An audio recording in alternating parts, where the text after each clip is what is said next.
Salam sejahtera bagi kita semua. Senang boleh bertemu kembali untuk kita sama-sama mendengar firman Tuhan. Mari kita berdoa. Kami bersyukur Tuhan memimpin kami hingga boleh lagi bersama-sama mendengar firman-Mu. Bimbinglah kami supaya tidak hanya pendengar, tapi menjadi pelaku firman Tuhan. Kami berdoa dalam Yesus Kristus. Amin. Hari ini saya mengajak kita untuk mendengar firman Tuhan yang kita baca tertulis dalam Kisah Para Rasul, pasal yang keempat, ayat 18 sampai 22, firman Tuhan. Dan setelah keduanya disuruh masuk, mereka diperintahkan supaya sama sekali jangan berbicara atau mengajar lagi dalam nama Yesus. Tetapi Petrus dan Yohanes menjawab mereka, "Silahkan kamu putuskan sendiri, manakah yang benar di hadapan Allah? Taat kepada kamu atau taat kepada Allah? Sebab tidak mungkin bagi kami untuk tidak berkata-kata tentang apa yang telah kami lihat dan yang telah kami dengar." Mereka semakin keras mengancam rasul-rasul itu. Tetapi akhirnya melepaskan mereka juga. Sebab sidang tidak melihat jalan untuk menghukum mereka karena takut akan orang banyak yang memuliakan nama Allah berhubung dengan apa yang telah terjadi. Sebab orang yang disembuhkan oleh mukjizat itu sudah lebih dari 40 tahun umurnya. Demikianlah firman Tuhan, yang berbahagialah mereka yang mendengar firman Tuhan dan melakukannya. Menyuarakan kebenaran. Bapak, Ibu, dan saudara-saudaraku yang dikasihi oleh Tuhan kita Yesus Kristus. Judulnya atau temanya tadi menyuarakan kebenaran. Dari situ jadi muncul pertanyaan. Adakah yang menyuarakan ketidakbenaran? Adakah menyuarakan ketidakbenaran? Ada banyak. Banyak orang yang menyuarakan ketidakbenaran. Apalagi saat-saat ini, akhir-akhir ini. Apalagi dengan berkembangnya medsos, media sosial.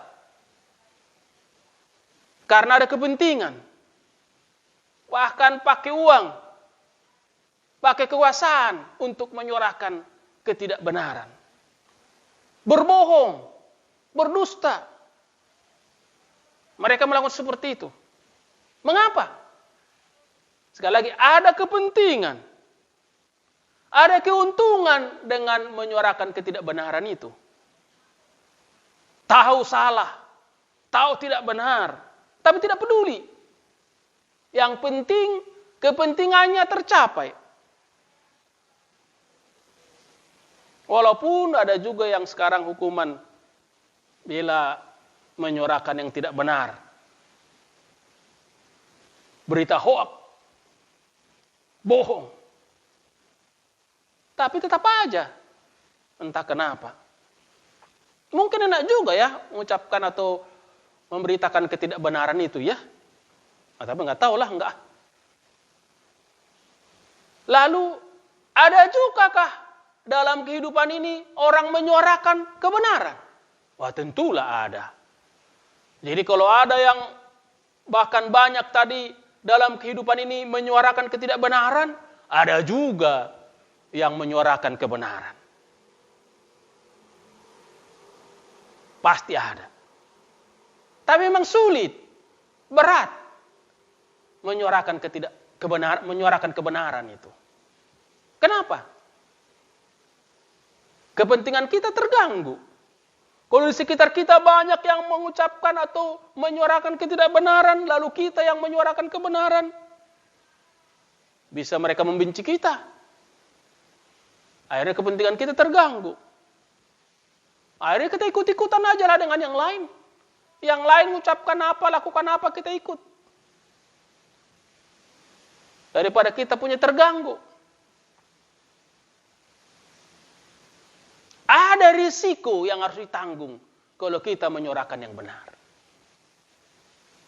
Ada risiko yang ditanggung. Kita harus sadari itu.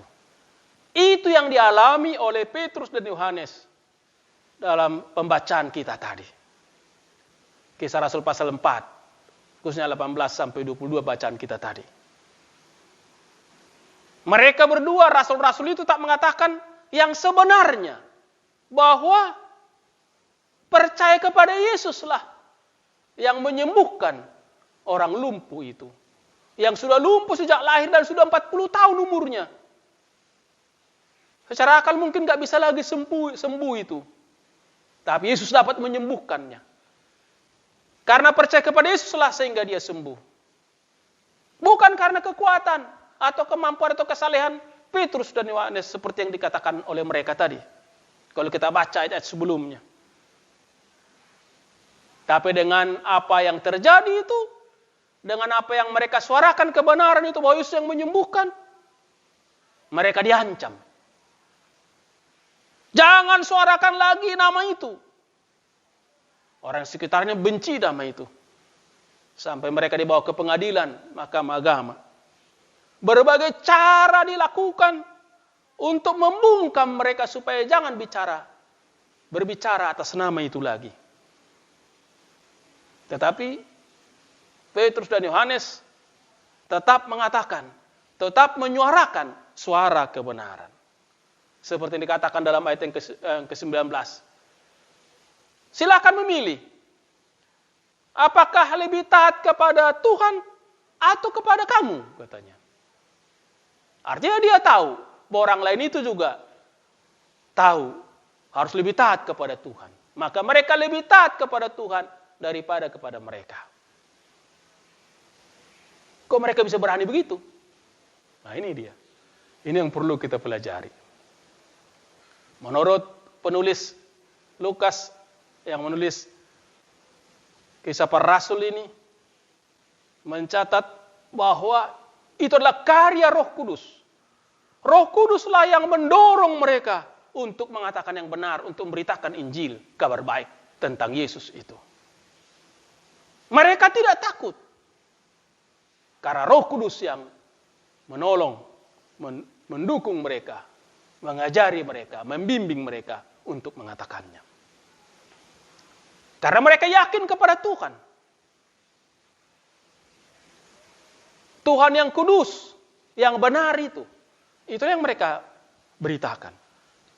Dan memang Tuhan menolong mereka. Ya, karena mereka mengatakan yang benar, Tuhan menolong mereka. Sekarang menjadi pertanyaan bagi kita. Apakah kita pernah takut menyuarakan kebenaran? Apakah dalam hidup kita selama ini kita takut menyuarakan kebenaran? Mungkin waktu yang lalu pernah. Tapi ke depan, dengarlah apa yang dilakukan. Tirulah, kita teladanilah apa yang dilakukan oleh Petrus dan Yohanes. Tidak takut menyuarakan kebenaran. Petrus dan Yohanes tidak takut, berjuang terus, berusaha terus untuk mengatakan yang benar. Seperti mereka katakan, kami tidak mungkin diam dengan apa yang kami dengar, dengan apa yang kami lihat, bahwa benar, Yesus berkuasa, Yesus telah bangkit, Yesus telah menyelamatkan. Ialah juru selamat kita. Tuhan menolong mereka, karena mereka mengandalkan Tuhan. Seperti ceritakan kalau kita lanjutkan ayat 24. Setelah mereka tahu mengetahui masalah itu, mereka datang berdoa, berseru kepada Tuhan. Sebelumnya juga mereka berseru kepada Tuhan. Jadi selalu mereka berseru kepada Tuhan, minta tolong kepada Tuhan. Tuhan menguatkan mereka. Karena Tuhan menolong menguatkan mereka, mereka tidak takut menyuarakan kebenaran. Jadi kalau kita menyuarakan kebenaran, kita tidak perlu takut. Tuhan pasti menolong kita. Tuhan pasti melindungi kita. Tuhan pasti membimbing kita. Jangan takut. Dekat dengan Tuhan. Ia akan memberikan kekuatan dan kemampuan kepada kita. Karena itu kuncinya berarti dekat kepada Tuhan. Datang kepada Tuhan. Menyerahkan diri kepada Tuhan. Supaya Tuhan bimbing kita dalam menjalani hidup kita. Sehingga kita menyuarakan kebenaran. Tanpa takut dan gentar. Dan Tuhan akan berikan kekuatan kepada kita. Menyuarakan kebenaran. Amin. Kita berdoa. Terima kasih atas firman-Mu, bimbing kami mengerti dan melakukannya. Menyuarakan kebenaran, itu yang Tuhan inginkan. Engkau yang benar. Bimbing kami Tuhan untuk menyuarakannya. Jangan biarkan kami takut. Karena situasi dan kondisi, karena kepentingan kami. Karena Tuhan menjamin kepentingan kami. Tuhan menjamin seperti dalam bacaan kami tadi itu. Bahwa tidak ada alasan bagi para pendakwa mahkamah agama untuk menahan.